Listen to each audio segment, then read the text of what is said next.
Well. Hey there, Connor. Welcome to the Making Math Moments That Matter podcast. We are so happy to be hanging out with you here tonight with you and your father-in-law's computer. As you were telling us, how's things going in your world? And tell the audience a little bit about where you coming to us from, what's your role in math education, and then we'll dig a little deeper. Sure. I'm coming from Pittsburg, Pennsylvania. I first want to give a shout out to all the teachers I've been working with. I actually just took a job as a coach. It's my first year coaching math. And so Congratulations. so I just left the classroom and I want to make sure I shout all them out. Every teacher's given up a prep that's come in early, Right. cut a lunch short, all that stuff. I want to make sure that I give them props because it's not really easy to be a teacher all the time. And I Right. think we can forget that. So Right. Yeah. yeah, so I was a math teacher for 10 years here in Pittsburgh Public Schools. And just last year, I made the jump to come be a math coach. So I had a couple colleagues that kind of encouraged me, said, I think you'd be good at this, give it a try. And it really took a lot to get me out of the classroom. I will say that. Right. So I don't know. I have hopes and dreams to going back to the classroom someday. So yeah, Yeah. that's Yeah. kind of where I Awesome. am now. Awesome stuff. Awesome stuff. We're gonna, if you've listened to a few episodes before, we always ask, this question. It kind of gets at, some of the past experiences you've had in mathematics and primarily as a student. And I explained it to someone just recently this way. It's like when I hear the term, math class, the something immediately flashes in my mind. It's like that, it just brings me back to that moment when I hear math class. Like it's like there's something that transports me there. And I'm curious, and we're all curious, is like when we say that, like where do you go when you hear that term math class? What's your math mentoring Oh math man, I moment? mean, I think I had a pretty similar experience to some of your other guests where it came easy to me. So I often associate it with like memorizing. I was a really good memorizer, and Welcome to the club. John Yeah. and I are, definitely those types. yeah. So when I look back on my math experience, I nothing overall it was like that, but I do have these bright spots. You have these teachers that really capture you in some way, and I can think of a couple. One in particular is it really changed when I had AP statistics my senior year of high school, and I feel like it was the first time I felt math had a place in the Mm. real world, because up to Mm. that point, It was I fake. It was do fake. yeah, do a derivative y. I Yeah. never had a teacher explain why. I have a memory of a teacher teaching the chain rule. I could not tell you what the chain rule is today. It's something with derivatives, but she did the like chain, like she brought in the music and everything, and we'd memorize that. And great teacher, like loved her. But it was the first time I really felt math had uses for me was once we got to AP stats. Mm. And I'll give you this one particular story. Towards the end of the year, my math teacher, Mr. Lester, I'll shout him out as well. I think he's still a teacher in North Allegheny. But he gave us the opportunity to read a book for extra credit and do a book report, which was weird in math class, right? Yeah, that's But weird. I was like, what is going on here? It was extra credit though, so and I remember a couple books on his list. He had like Moneyball. That Oh, was Okay. super one. cool. Yeah, and he had this book in numeracy. Mhm. And so I ended up reading Innumeracy. It was the one that he highly recommended, I think. And I read that book and it was like, whoa, like this is math. Like, no, why has no one ever told me this? I'm here 12th grade reading Mm, about all this stuff. And the introduction to that book, the whole title, Innumeracy, comes from this idea of in our society, if you were illiterate, like you would hide that. It would be this Right. thing you hide. You don't want anyone to know you couldn't read.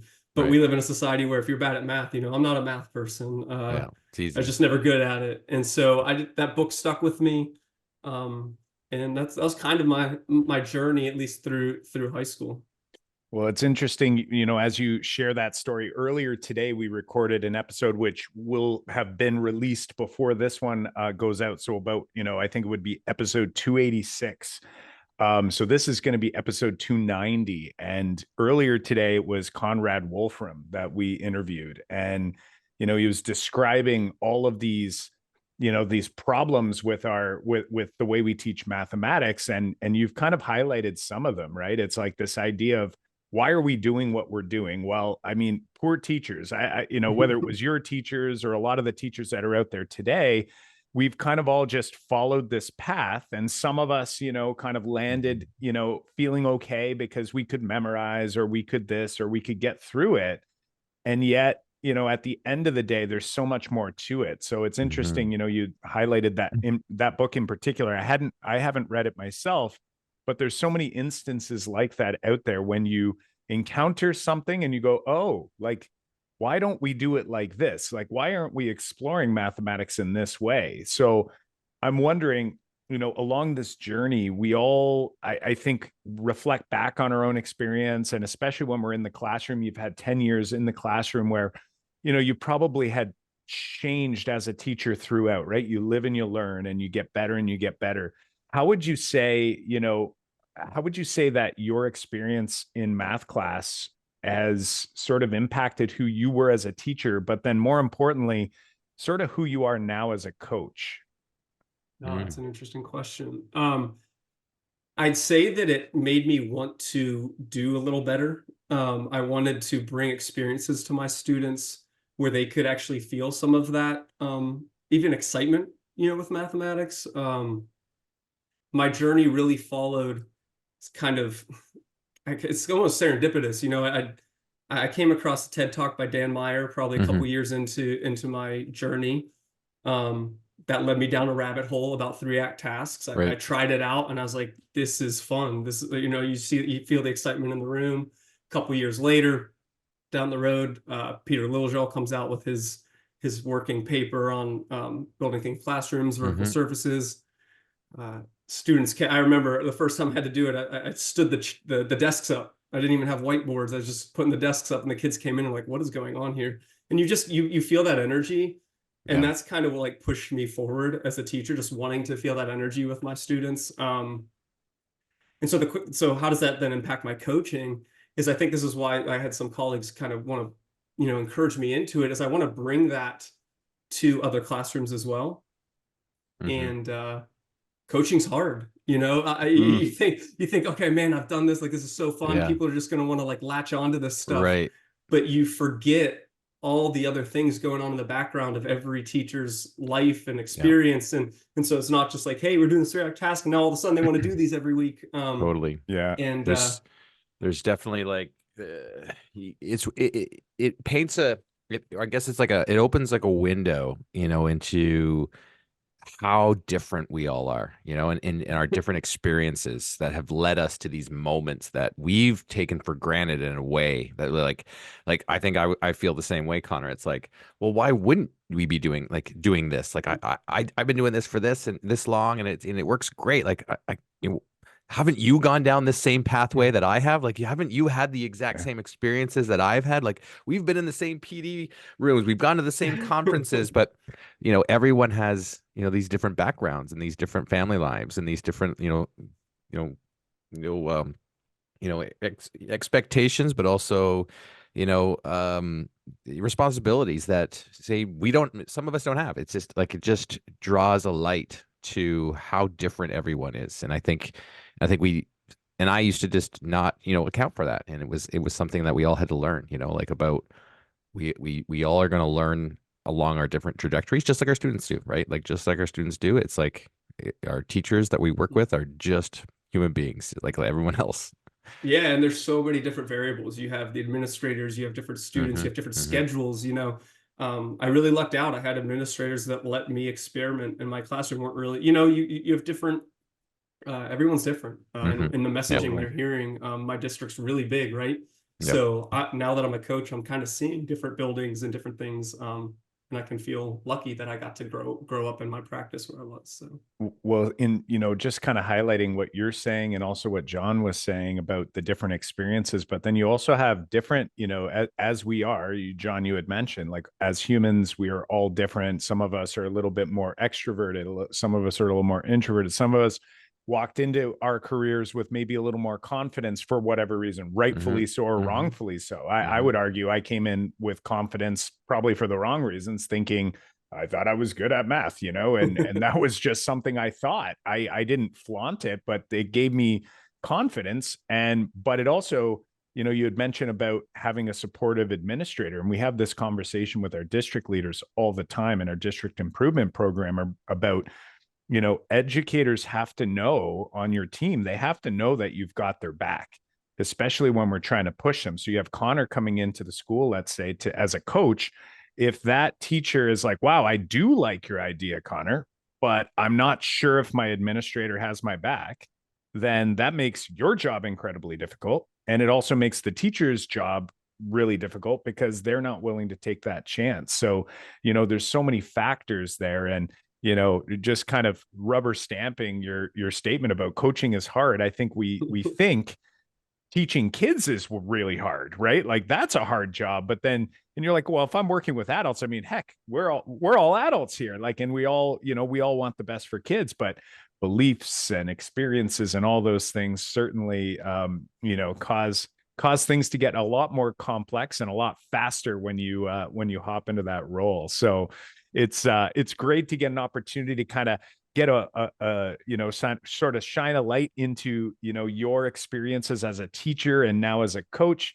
So now we're wondering, let's shift this conversation towards, you know, what sort of pebble or pebbles or pebbles of pebbles are you grappling with and trying to kick out of that coach shoe of yours? Yeah, so I'll start with kind of a little bit of what started this all. I went to one of your guys' webinars that you were doing for district leaders. And you had mentioned Jim Strahan or Strachan. I don't know how you Strachan. Yes, love Jim. Yeah. He actually just emailed us the other day. Yeah, he did. He reached out. That's ironic. Yeah, I love it. Yeah, so after that webinar, I actually went and listened to that episode and everything. And I don't even remember now if the questions that I got were from that episode or your webinar, but one was, tell me about your best lesson from the past 5 weeks. And then the other one, which everyone probably knows now from listening to you guys, is what's the pebble in your shoe? Right. And so as someone who's learning how to coach and trying to pick things up, I was like, all right, I'm going to try these out in my next initial intake meetings. I do these kind of like 5-day cycles with teachers that start with an initial intake meeting. And so when I started asking tell me about your best lesson, it was just like this golden opportunity to hear teachers, because instead of me saying, hey, I think these are good ideas that we should try, they'd start talking about these lessons that, like, every time when I'd ask them, like, hey, why was that lesson so good? They'd say, oh, the students were talking to each other, like they were engaged, they did this, this, and this. And so it was allowing me to hold this mirror up where I didn't have to tell them, here's what we need to go through. Let's just take a look at what you're already doing well and use that as this like springboard. And so that question was just great. But then I'd go to like, okay, all right, I'm here for 5 days. What's a pebble in your shoe?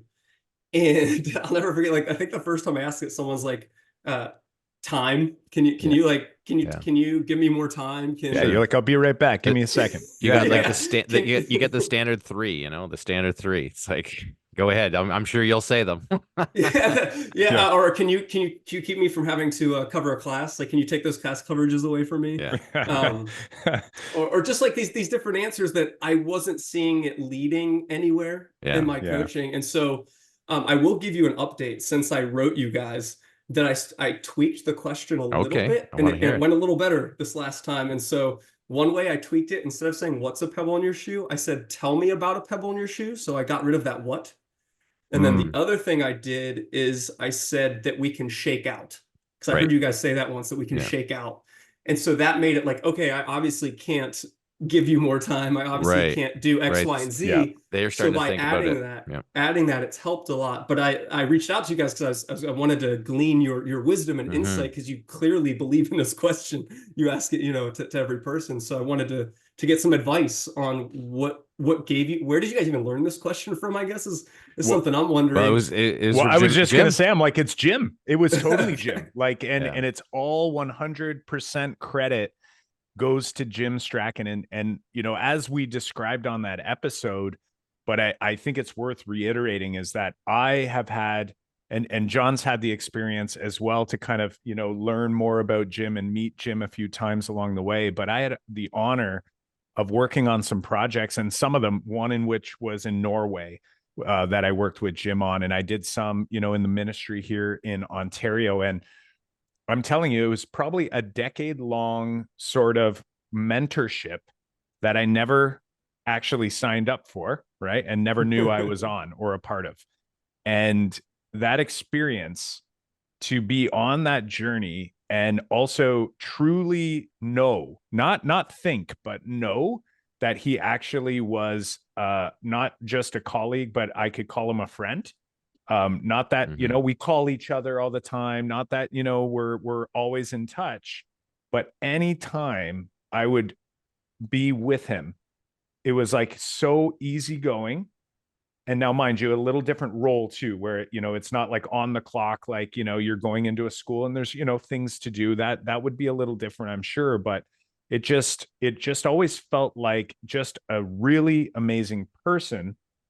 But all along, he had, in my mind, I feel like he had an agenda for me to be the best version of myself, you know, and he wanted to help me get there. Not that he had plans for me, but that he just wanted to see me do the best I could, type thing. And that's just the type of person he is. And that pebble in your shoe question, he would ask wherever we went, when we were in Norway, when we were, you know, and I'm telling you, like, there's so many moves that are just so small, but as you've noticed, just by tweaking it slightly, you're getting different results. And I feel like he's, you know, obviously over his career, sort of honed in on some of, you know, what works best in what scenarios. And I'm super excited to, you know, kind of continue down this path. I want to comment on how you made the change, though, around this idea about, you know, tell me about a pebble. So I like that, because you're now saying that, hey, listen, I recognize there's many, you know, like it's not a single one. And the one that we can shake out, which is great. It keeps it productive, right? So, I mean, that's a massive, awesome shift there that I'm going to definitely keep in mind. But now tell me a little bit more about, you know, how is that going? What are you hearing now that you've shifted it? Have you had any, you know, sort of maybe productive responses? And, you know, where are you at now in that journey? Yeah, so the last time I asked it, I did get a good response that led us towards like what our goal is going to be for those 5 days, right? And I think another reason I bring this up is what I'm trying to do as a coach is get some other questions as well. Like I feel like when I was a teacher, I had like these questions in my pocket. So like if I saw students struggling or they wanted help, I could be like, okay, what did you notice? Or how did you know that? Can you prove it to me? Like over the course of years that you build up these questions that you can use that like kind of spur thinking forward. And so what I'm trying to do now as a coach is like, what are the question lines that I take teachers down to kind of self-reflect? Because a part of this too is, I know you guys, when I was at your webinar as well, you've read Chip and Dan Heath's book, Switch. And so that's something I've been trying to think through too, this idea of like, is it the motivation, the path, or like the knowledge, some knowledge that's needed. And so when I asked it, I got a good response. I got something that we then worked on for that week. We did the what was it that we did? Sorry, I gotta think back to last week. We worked on the Stronger Clear.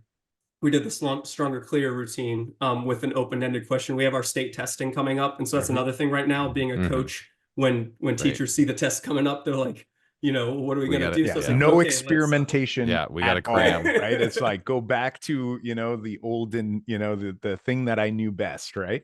Yeah. And so it kind of led to that whole thing of like, how can I help my kids get ready for this test coming up? This teacher was reflecting on her practice and just said, you know, I feel like I've done this and this really well. I don't know though, you know, if they've been used to this, because I don't know if I've done it enough with them. And that was the response all from that question. And so it led us on our work for that week. So yeah, that was cool. No, that's good. That's great. A kind of a great snapshot there too.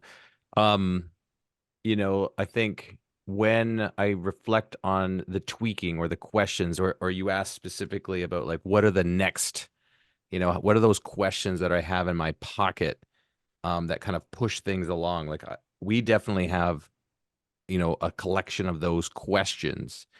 Have you come up with any of those kind of questions so far to kind of like keep those like those kind of moving questions that you've said like we use with students, but what about with teachers? Have you got one in your pocket right now? One thing I'm trying to do is keep the questions open-ended. So, Mm-hmm. you know, the tell me more. Mm-hmm. I'm trying to be a better listener as a coach. I think that's something you know, because once again, if you think back to my story, I came in with all these ideas, all these things I was using in my classroom. And I think part of me is like, oh, I want to get these out and spread them. But as I'm learning, if you just, you know, here, we're going to do a model lesson today. And I don't know. I listened to another episode of yours where a consultant was talking about she feels like she was sprinkling fairy dust Mm, and not knowing if there was impact being made. And so I right. came into this position where I I was feeling that a little bit, right? And so now I'm trying to, by being more, you know, attentive to just tell me more. Let the teachers I'm coaching kind of lead that. Tell me about your best lesson. Mhm. Why do you think it went so well? Um, how could we take an aspect of that? So I'm trying to make my questions a little more open-ended. I'm trying to come in with a little less, okay, here's what we're going to do, become a better listener. It's a journey, you know, it's a journey. Yeah.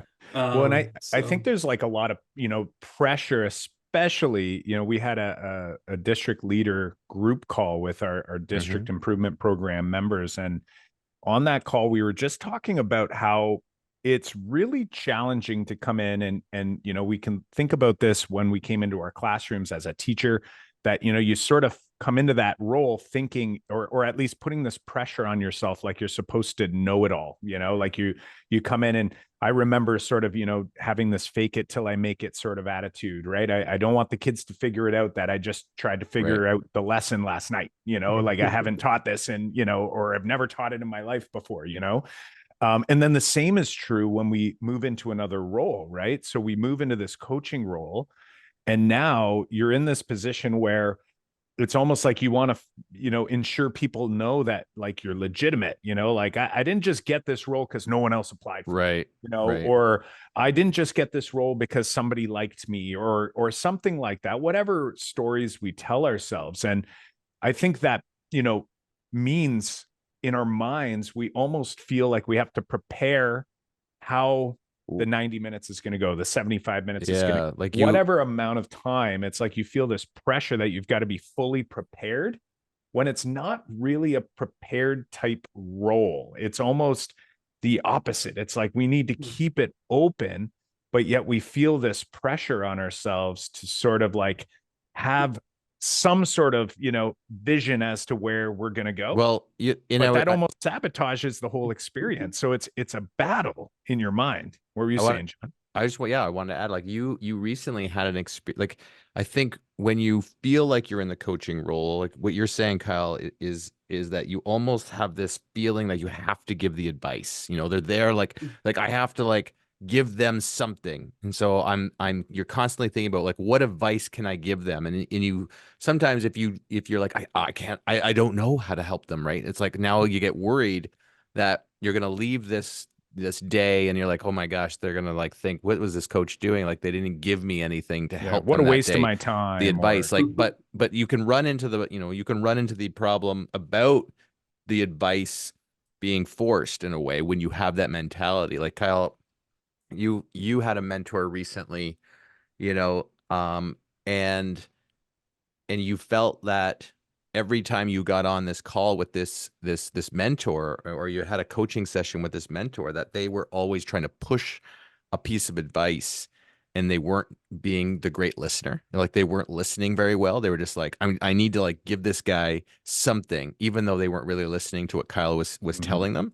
And it felt like, what the heck is this? Like, what, this doesn't feel right. Like, and I think when we give ourselves this permission, like what I think this is what you're saying, right, Kyle, is like we give ourselves permission that we're going in and we're not going to, like, we're going to hold back on that advice, and we're not going to be like, I need to give this advice. I want to make sure that I'm listening as deeply as possible, and then if it's right, and provide, you know, some advice. But really what you want to do, and I know, I think we all know this, is you want to ask those pocket questions until they say the right, you know, until they say the thing themselves, right? And Mhm. that's the key move. And I think we've been learning that along the way, you know, by, you know, talking to folks like you know, like what, how do we get you to keep, talking enough to kind of ask the right questions and think about the right things? So, you know, another, here's like a book that we've talked about here on the podcast many times, which is The Coaching Habit from Michael Benyai-Stanier. It's not a math book or a teaching book. It's just a coaching book in general, but he has 7 coaching questions. So these are like your pocket questions. And I was actually just about to ask you one, but I was like, well, maybe we'll kind of let the cat out of the bag here on some of these questions. But another kind of pocket question from he's got his first question in his 7 coaching questions, because he's all about holding back on advice and how can you listen a little bit longer, is a version of the Pebble. So Jim's given us the Pebble question. His question, Michael Benyai-Stanier from The Coaching Habit, says, what's on your mind? So like, what's on your mind is his first question to get them to kind of talk. But then he says the second, pocket question is the best question. And the best question is the what else question.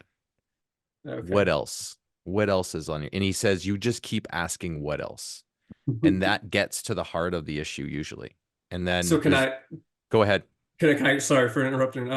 I'm talking about being a better listener, and here I go interrupting with that. Well, meanwhile, we're talking about not That's giving. Right. I was giving him advice when I was probably telling you the. Hey, I asked for those questions, but one thing I think that I get scared about, or makes me nervous or guilty, is taking teacher time. So like, I feel like to get to like those what else and to get deep, I'm like, I don't.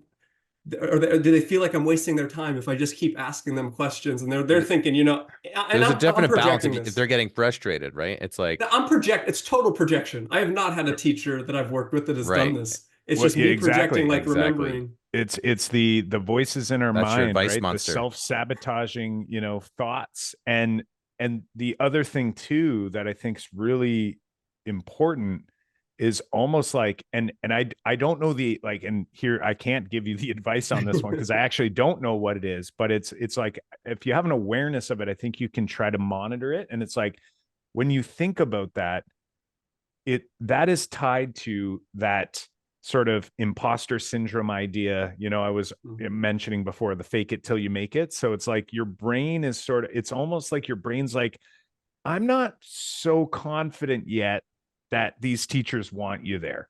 And why is that? Well, because you're new and you're like, I don't know if they want me there. Like I actually don't. So it's like trying to find a way to get confident enough where you feel like you're able to kind of move in those moments, because most often, when teachers are, let's say, maybe feeling or sort of projecting as though maybe it looks like maybe they're not really into it, sometimes that might mean that they need you more than anybody, right? Like, and they're like trying to avoid completely. So it's like working on these questions and trying to, a lot of it is that listening, but then also listening with your eyes and kind of like reading, like, what is happening here? And how do I navigate this? And is today a good time? And that might even be a pocket question you can add in there if you're like sensing that, or if you're feeling it, maybe even you just say it and say, listen, the last thing I want to do is be here. And I know how busy and stressful and, and lay out all the things, all the pebbles that you can't help them shake out, but kind of articulating that. And then it's almost like creating a bit of an elevator pitch for yourself to kind of throw it out there so that you can get their response into how they receive it. And what I mean by this is sort of like, I just want to give you a little bit of sort of what I'm trying to do here. And you may have already done this, so I apologize if this is repetitive, but it's like, I just want to throw it out there that my main goal for you and for every other educator I work with is this, this, and this. And I want to make sure that I'm respectful of your time. And I want to also be respectful of, when it's not a good time and whatever it is, like almost like some ground rules where like you're starting to maybe work towards building a little bit of that trust and that openness. Because I think in our minds, what we would much rather is like, I wish that teacher would tell me exactly what they're thinking so that I know what I need to be thinking. Because right now I'm just making some random assumption about Well, possibly wasting their time when right. maybe they're super grateful that I'm having this conversation. I just don't know. How do I open that door? Well, Yeah, So can the I that give you it can can I be give a you a little little more open. background just real quick sure. of Yeah. the model? So like our coaching model in our district changed a little bit this year, where we get sent out and teachers know we're coming. It's sent like principals know, so it's not really like I have to ingratiate myself, because I know that's been modeled in the past in some places, but it's very much so because I'm kind of being assigned, and all the teachers kind of know, okay, you're going to have the coach for this week, Right. or for this cycle. I think that might be part of that imposter syndrome. Now that you say that, it's kind of like, okay, they're being told that I'm coming. Do they really want me here? You know? Right. Right. And so, and like again, no one has made me feel that way. It's just there. You Yeah. know? Yeah. The thing I was going to add there is at the end of every session, at the end of every day, or every kind of even a cycle, is to ask, and I said, like, if you're meeting with them for an hour, it's like at the end of that hour, wherever that conversation led to, you ask that reflection question, basically saying, what is your big takeaway here from this conversation, or Mm, this, and what it does is it actually kind of helps answer whether you've provided value today, mm, but it actually gets them to, like, when they comment out loud on where the value is, and where, that big takeaway is for them, it solidifies, their next steps, or that there was something here, and it, like, they voice it, and because they voice it, it becomes more real, and that mm, these are the things that I just learned, or I just realized, it's mm, and it also makes them reflect on where is the value, like, because they've taken probably a lot of things in during this conversation, or this day, or this whole week, and they have to go, like, where was the biggest value for me, and they get to tell you about that, and now you get to have that, but they also get to have that, and that's a really Well, powerful moment. not in, and so not only do they get it, so you're kind of forcing them to self-reflect a little bit, which is great. But then the other part is it satisfies your wondering too, because you're hearing what they did process. And when they say something and they do come back with some, Connor, I really appreciate how you mentioned blank. And then you go like, all right, like Mm-hmm. now it's like you're easing that potential, like, oh, maybe this wasn't, something they didn't want today, mm. right? And let's be honest, I bet you before they come into that meeting, there's probably a lot of teachers that are thinking, if I could pick having Connor today or not, I'm going to pick not, because I had Mm-hmm. to rush out the door this Yeah. morning. The kids were, giving me a hard time and blah, blah, blah. And that might be what they're thinking. But then after that conversation, they may have gotten something, and I'm gonna guess, like John said, they're gonna get something right from that conversation, trying to keep it productive. And if you're hearing a little bit of that feedback, you can also make a note of it, and then you can look back to, well, wait a second, did was that the pebble, or related to the pebble we were talking about, or is this something else? And maybe there's more to the pebble. Maybe the next conversation we want to bring that up and say, hey, like, I noticed that was, something that resonated with you. What's been, I like to ask in the next follow-up as well, like, and this is also a gym move, is, what's circling around in your mind right now? Mm-hmm. Mm-hmm. Since we Where's your last head spoke, at? what Where's your head at? resonated with you since the last time we spoke, or what might be circling around in your mind, something that you maybe aren't sure of, or that you've been wondering about. Mm-hmm. And again, it's like keeping that dialogue going can be so helpful. And along with the pebble question, something that we ask a lot as well is, if you could wave a magic wand, right? So again, let's try to keep it towards a pebble we could shake out, right? So something that we could do. And, so if we could wave a magic wand and there was like one thing this week that by the end of the week, when you're setting that goal, you take out the magic wand question. I always grab a pen. I'm like, hey, you grab your pen too. And they're like, what do you mean? I'm like, grab your magic wand, and they got to hold it up. And now, and they're like, it's like, it's calm. It's not super serious, but hey, let's talk about, like, if we could wave the magic wand, something that we can actually potentially influence, right? So Mm-hmm. we want to make sure Mm-hmm. it's something that we actually can do, that Mhm. it's not actually going to be magic, but it maybe together we might be able to get a little bit closer to that place. And maybe that's our goal for this week. Maybe it's something small. And then, of course, as coaches, we're going to be watching and seeing, like, how can we make that small goal not only attainable, but then how can we see how that might be able to influence some of the other pieces in the classroom as well? The follow-up, right? Like, as soon as they say, like, if you wave your magic wand and they answer, this is would, make a success for the end of the week.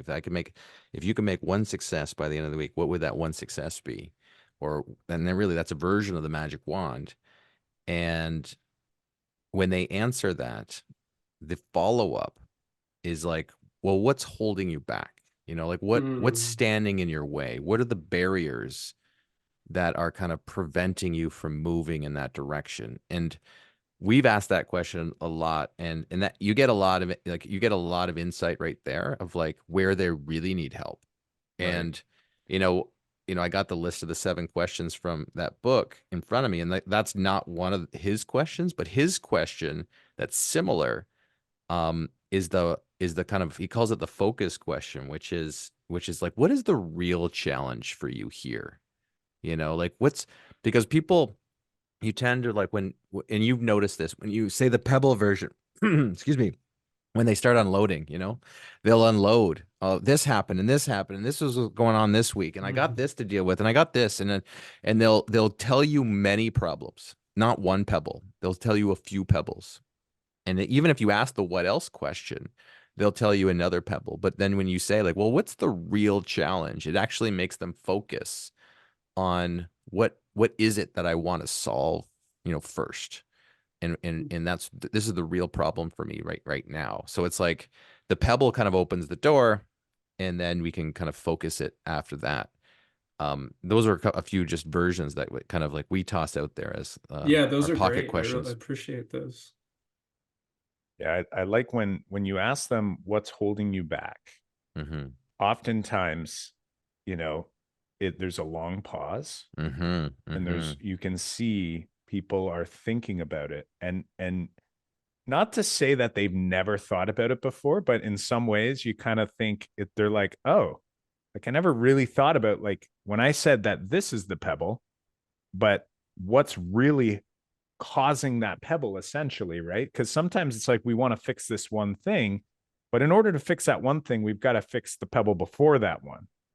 And maybe when we look to that one, it, you can kind of go down this rabbit hole, and the positive that can come from that is, like, imagine this world. Let's say they go 2 challenges deep here, and they say, okay, so what here's what I thought is my pebble.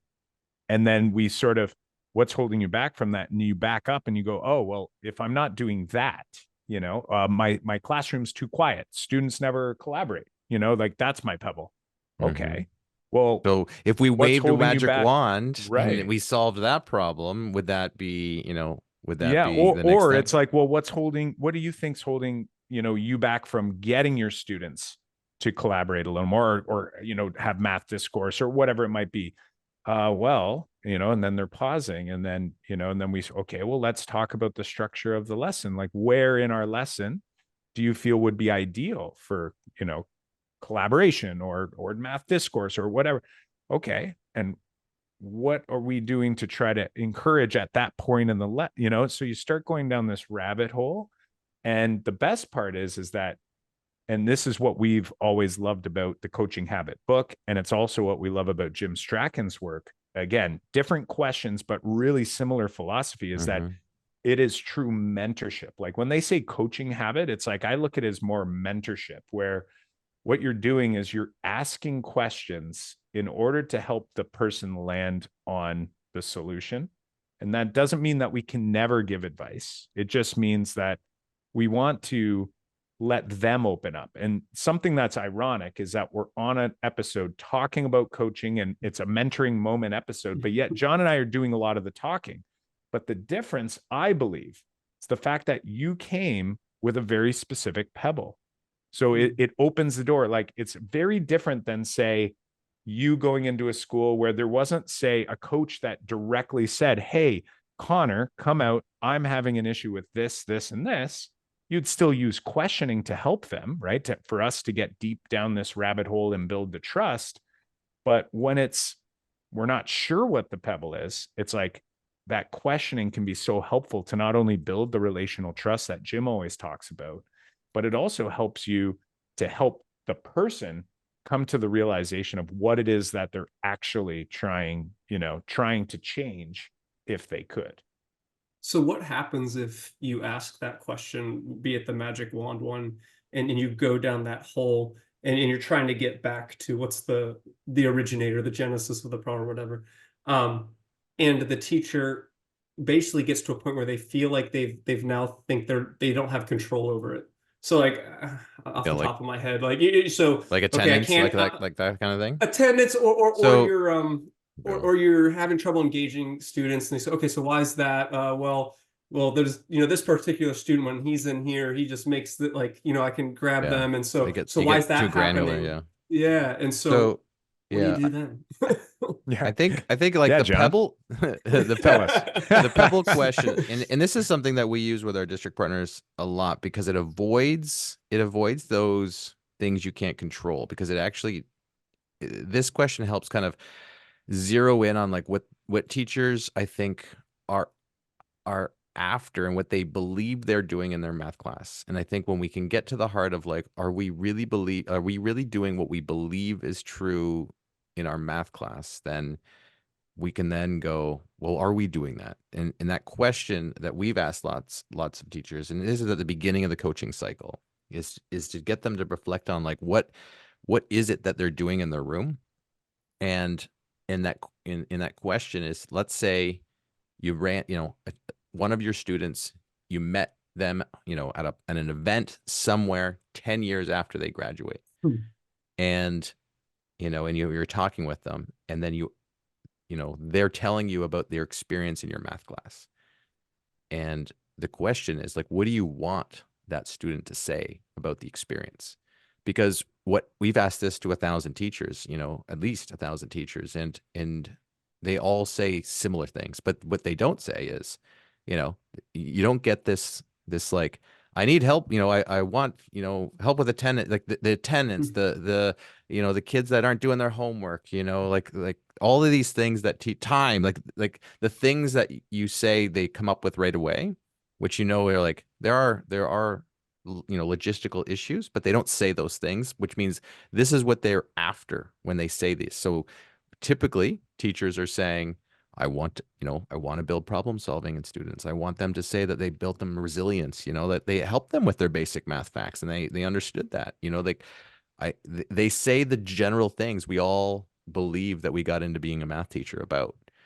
And that can be a great kind of focus for, okay, what are we doing today and this week and now that helps those kids in your room now be those students 10 years from now? Like, are we doing that? Are we providing that experience now, even though we want it? And sometimes teachers are like, no, like, I don't think so. Like, am I really providing resilience, or providing a resilient experience for my kids? Like, and they're just not sure how. And that couldn't be like an opener for them to kind of allow this pathway to be like, well, now what's the pebble, at this point that helps us? Like, what's preventing us from getting there? What's this? And it's kind of like, because they have this thought of like what we're really after in math class in mind, all this other stuff kind of washes away. And we don't go down those rabbit holes where, you can't help them in this situation because, the reality of these logistical things, or these day-to-day things that happen and we don't have control over. But we can steer our focus towards where we as teachers can have value, and we can provide, good learning experiences for kids. Usually it steers that way, and then we can go, let's focus on that. Yeah, I really like that. Thank you. I'm going to use that you meet a student 10 years from now. Like if the conversation gets off the rails, I think that's a good way. Like anytime you can hold, I feel like a mirror up. I feel like that's kind of a mirror question in a sense, because you're getting them to think about what the student was feeling in your class or experiencing. Right. Yeah. And sometimes too, so I love that we use that question a lot, as John's articulated. And sometimes too, it's just like, hey, what, even just for a redirection question, another one to kind of add to the pocket is just, what if we start with something smaller? Imagine we just got started on something smaller. Like, we call them quick wins. It's like, what if we could find like a quick win together? Like, what's something, because we start with the pebble, right? Which is usually the thing that's on your mind, the thing that's really bugging you. But then could also go to the other end and be like, what's something that like, has you've been tinkering with that, you feel like it's getting better, and like, you want to like get that quick win. Like, it's not going to revolutionize anything, but then it just allows you to kind of go like, okay, maybe we come back to here. Like, if things get unproductive in the conversation, then it could sort of be like, well, what do you say? Yeah, that is really difficult. And I couldn't imagine if I had, these three students that are constantly, causing trouble for each other and making, distracting the class. It's like, I wonder, maybe let's focus on something that, you feel is going relatively well. And let's see, like, can we take that and build on that, and that might just allow that cool down time as well. Right. Yeah. Connor, we've given you some ideas. I was gonna say, here. like, Yeah. what do you think is your immediate next step? Yeah, I think what I'm gonna do is. Did you put that one in your pocket too? Right. I was gonna say, see what John just did? You guys see me scribbling little job notes down here. I think I'm going to think about those reflection questions, like what is your takeaway? And also that what happens if we go back until we find kind of like the core of the issue, and then can we solve that? If the core you think is unsolvable, then let's try and get maybe some of those a quick win. Yeah, my big takeaway, I really do think the thing I'm going to implement right away is the what's your takeaway? Because I think that's something I haven't been doing well, and it'll give me more insight as well. You'll learn. Yeah, exactly. And so that's what the only way I'm gonna get better is practice, right? It was it was really hard to come into this position because I went from feeling like an expert to feeling like a novice, in some degrees, right? There are these expert things I bring, but so I'm gonna do what I did as a teacher, kind of experiment, try some of these questions out, see what works, see if I need to tweak any. Well, and as you become more flexible with those, the beauty is that you not have to, like, because when you're new at anything, but in this role, you're spending so much brain energy trying to think about the thing you're going to do, say, all of those things. It's like, it's very, I hate to say it, but it's kind of like we're only thinking about ourselves. And it's like, once those become a little more fluent and flexible, right? Like, so now that you're sort of adding, these pocket questions where they become more sort of ingrained, and it's like your brain recognizes patterns. Like, when does one question work better than the other? Like, as you build that, the beauty is that you actually start to look at the person and actually listen, instead of up here. If I'm thinking up here and I'm all upstairs and I'm, kind of thinking about the next thing, I'm actually distracted from doing the thing that we're trying our hardest to do, which is actually listening and actually trying to understand what it is they're saying. And it's like, as you get a little bit more clarity in your mind, I don't mean clarity like understanding, but more or less like you're able to clear your mind of the thinking for yourself, and you can spend more of your time thinking for the person or thinking with the person.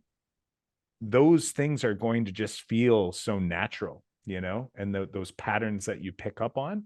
So, I mean, kudos to you for being this early in the journey. It took me many years in a role as a coach to, again, recognize what the process should even remotely look like, and I'm sure at that time, Jim was around, and Jim was probably thinking to himself, how am I going to get this guy to recognize that? So I'm sure he was grappling with many of the same things that you grapple with when you're trying to work with your teachers, right? So, coaching and mentoring, it is challenging. Luckily, there's no report card for you to, that we have to get this standard done by this date. But there is a lot of pressure that we put on ourselves, right, to try to essentially nudge people towards the next step in their journey. and we wear a lot of that. So hopefully I can tell that you're the type of person, you're very reflective, but just don't lose sight of the fact that you have to give yourself grace, because you can't actually be the one to change someone.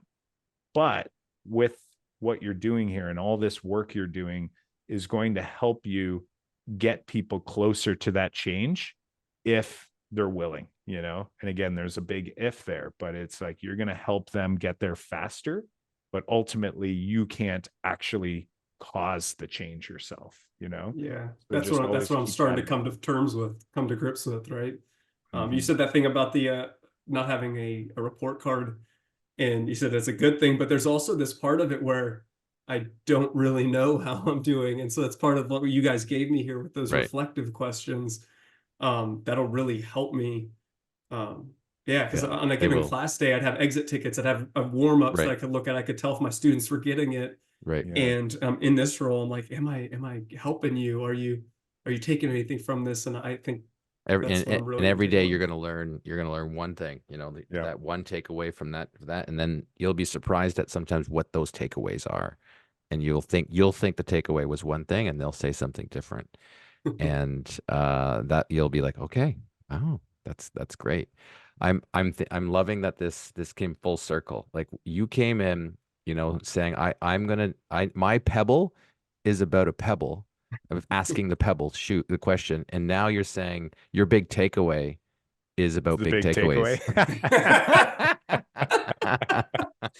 I love it. That's I love good. it. Connor, we want to thank you for joining us here today to talk about the pebbles and the takeaways. So hey, we are super curious, and I think I know the answer to this.